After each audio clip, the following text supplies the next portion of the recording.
I'd like to take a couple of minutes to talk about some important issues with teamwork in our project.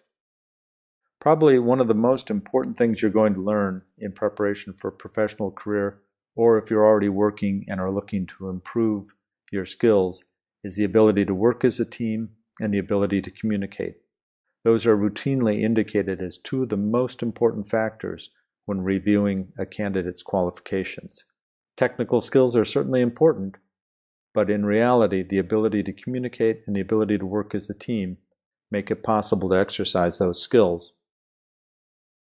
The first thing I'd like to talk about is team formation. We've indicated that our teams that we create here are somewhat random. I purposely designed it so that you're put together with people you may not have met before and may not have worked together with in the past. This is going to be a very common scenario in your professional career. It's important that you get to know each other and actually form a team. One of the reasons we have you do the group charter is to make sure that you have some basic ground rules for how you're going to interact with each other.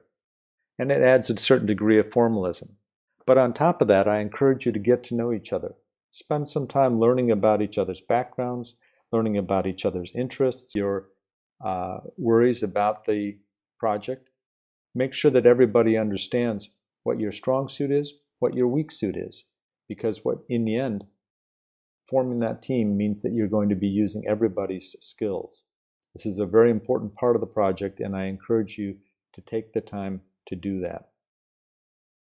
It's also important that you respect each other. When we respect each other, we understand what your skills are, what your limitations are, and we do so with courtesy, and we do so promptly, and we do so with a level of professionalism that you would expect of each other.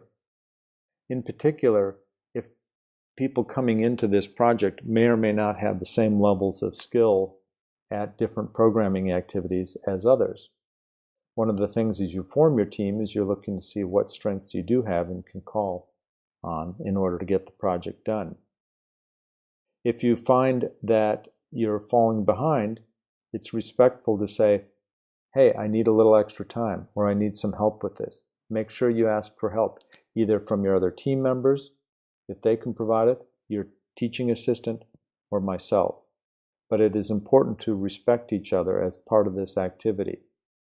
One of the most important things that we're going to do in this project is to understand how to exercise the skills that we already have and exercise them to the fullest. This is a difficult project, and people are going to have problems with it from time to time.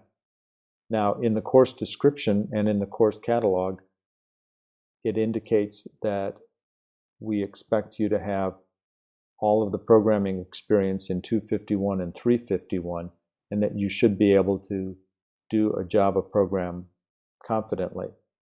That means if you're a little bit behind in it, you may have to do a little extra work to catch up.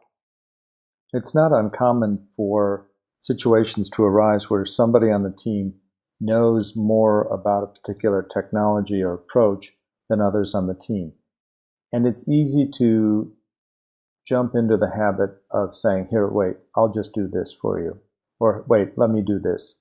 Instead, take the opportunity to teach the others about this skill or about this approach and have them understand why this is the better way to do something. That's going to make it a lot easier when it comes to distributing work, and also you're going to gain the respect of the other team members when you take the time to try and teach them rather than simply pushing it through. And finally, communication.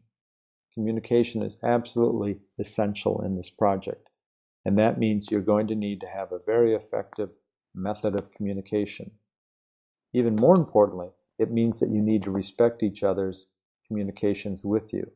If somebody writes and asks you a question, respond promptly. Even if you don't have the answer, say, I'll look into it and I'll get back to you. But be courteous, be prompt, and be consistent with your communication with others. you're going to find this to be an absolutely essential skill later on. This is an exciting project to work on, and it's exercising a lot of our skills both technically and in terms of project management, in terms of teamwork, in terms of communications. And I think you'll have a lot of fun with it as long as we keep some of these teamwork concepts in mind.